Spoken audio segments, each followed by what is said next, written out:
Welcome everyone to the Dansports.tips MLB Daily Fantasy Preview. I'm just going to quickly run through what we're going to do today. The way the show will run is I will go through pitchers, I'll go through the recommended stacks that you should have in your lineup to maximise your potential point scoring today, your foundation players that you should be building the foundation of your lineup upon, and some value plays that you might be able to pick up for a cheaper amount of money that will score you some points as well. I don't like to spend a lot of money on the catcher position, basically because catcher I don't think is a premium position where it's worth paying it up. You don't get the steals, you don't tend to get as much production from that position, and we like to try and target obviously pitchers with strikeouts and hitters at the top of the lineup, because by nature as the lineup recycles they get more opportunities and therefore more potential to score points for you. With that, let's get on to today's action. Okay, let's quickly run through how we got on yesterday. We had some very good calls. Francisco Lindor, Cleveland for 3,700 at shortstop.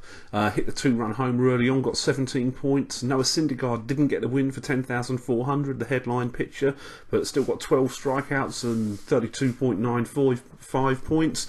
Robbie Erlin, one of our value pitchers, for 7,100, also didn't get the win, but for 7,100 you can't argue with 22.5 points. Big Puppy, 4,800, first base, our foundation player, got 23 points. He had a home run, 3 RBIs and a double as well. And Adrian Beltre for Texas was our main player at third base for 4,400. He went 2 for 4 with a homer and 5 RBIs as well. There were some not so good plays. I mean, the stack was horrific. Charlie Blackmon and Carlos Gonzalez combined for 2 hits and a run, which when you're stacking you're looking for more than that for your 9,200 in the outfield. Also in the outfield, Carlos Beltran only got 2 points with a walk. Daniel Murphy 4,200 at second or third.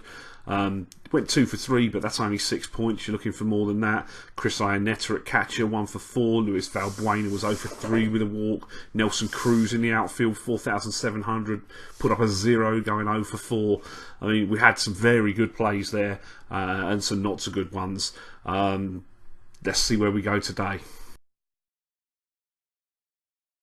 A lot of options for stacking today. I'm going to put up my main one's going to be Baltimore. This looks like another game with runs. I mean, Joe Kelly's on the hill for the Red Sox today. The relief pitching's been terrible.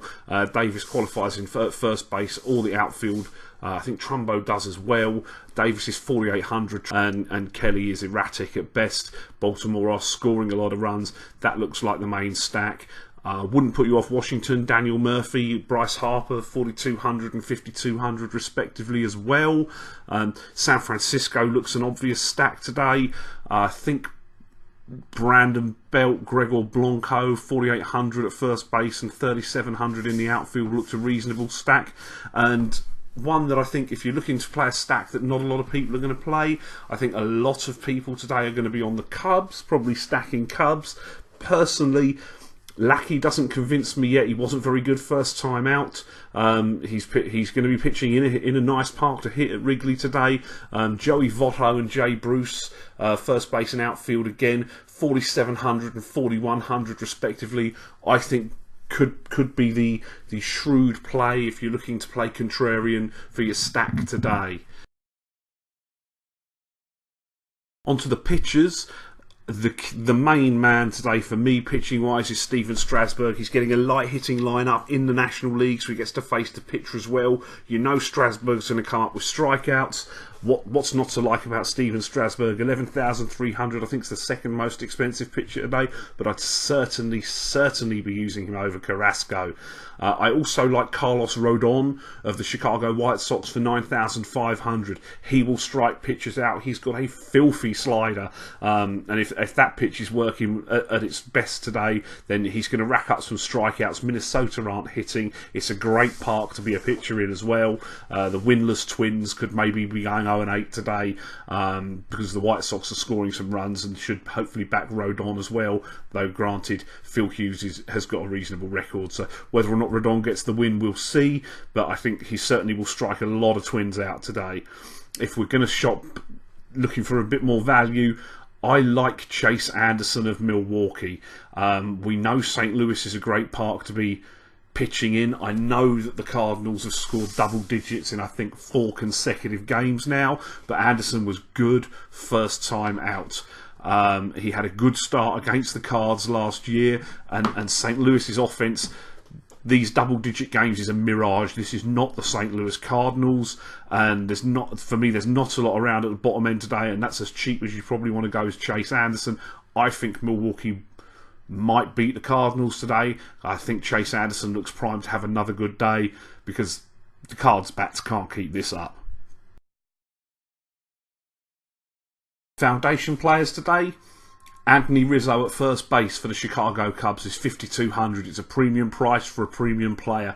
Alfredo Seaman does have a high fly ball percentage. It's a nice matchup with the lefty Rizzo facing the right-handed pitcher in a pitcher's park. Rizzo is 5 for 15 off of Seaman with 2 home runs as well. It looks a solid play, and there'll be all I'll say is though there will be a lot of people playing Chicago Cubs today. I think at second base, D. Gordon of Miami, $4,900, but you pay for what you get. I prefer him today to Jose Altuve, largely because Houston is facing a better infield defense than Kansas City. Obviously with Gordon you get the extreme steal potential as well, and as I say, he's got less of a defense in the infield to try and beat out or get the ball through for a hit as well. Gordon's been playing very well so far. $4,900, pay your money.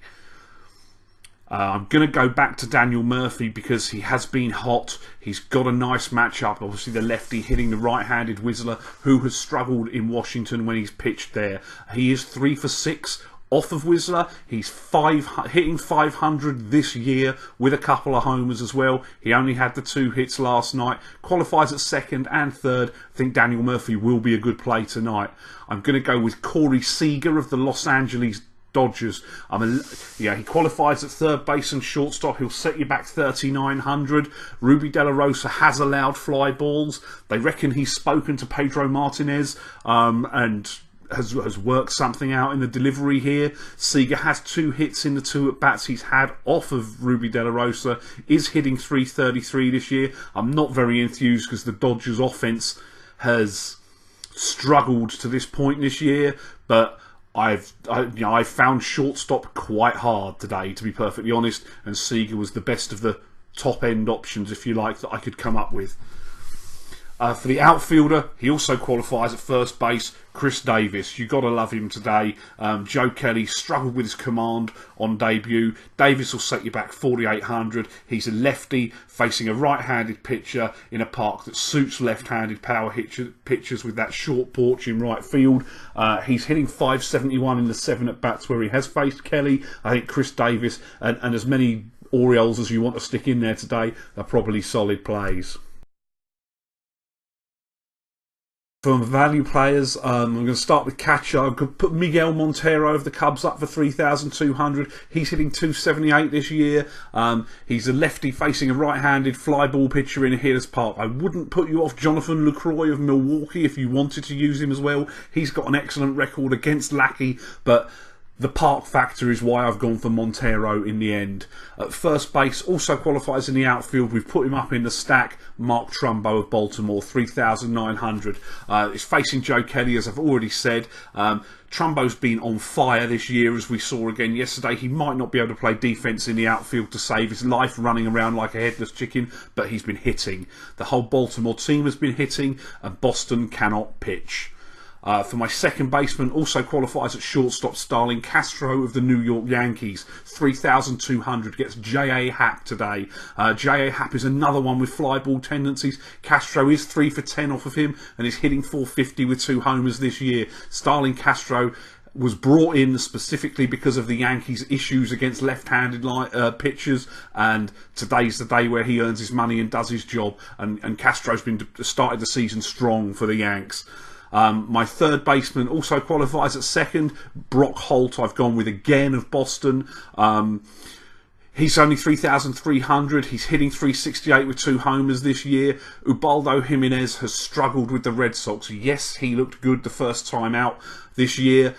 So did Yovani Gallardo, and the Red Sox scored some runs off of him as well. Jimenez has an ERA over 7 when he faces the Red Sox. Historically, he struggles in this matchup, and I'm going to take the lefty Brock Holt against Ubaldo to score us some points cheaply, either second or third, whichever is your preference today. My shortstop, I'm going to go there again because he rewarded me yesterday. Francisco Lindor of Cleveland, 3,500. He's hitting 333. There's stolen base potential there as well because Hank Conger is catching and he's not very good at throwing out the base runners. Smiley allowed 3 home runs his first time out. Obviously, with the game being in Tampa Bay, which isn't particularly a good park to be hitting home runs in, we're not expecting Lindor to take it deep in back-to-back games, but I think he can get on base here, and as I say, there's steal potential as well for a hitter that is hitting for a decent average right now. And finally, in the outfield, Leonis Martin of Seattle for only 2,800. One of my things I like to do is I like to oppose pitchers their second start back after injury. You tend to find the adrenaline's there the first time out. They pitch a great game. It's the second start where the issues come. He gets AJ Griffin today of Texas. He's a lefty on a righty. He isn't hitting so very well so far this year, but I'm gambling he can get on base with Salta Lamakia probably behind the dish. There's stolen base potential as well because he's terrible at throwing out runners. Those are my plays for today. Let me know yours in the comments. Please do subscribe to the channel. Like the video if you found it helpful. If you want to play Daily Fantasy at DraftKings, sign up on the link below this video. Have a great day.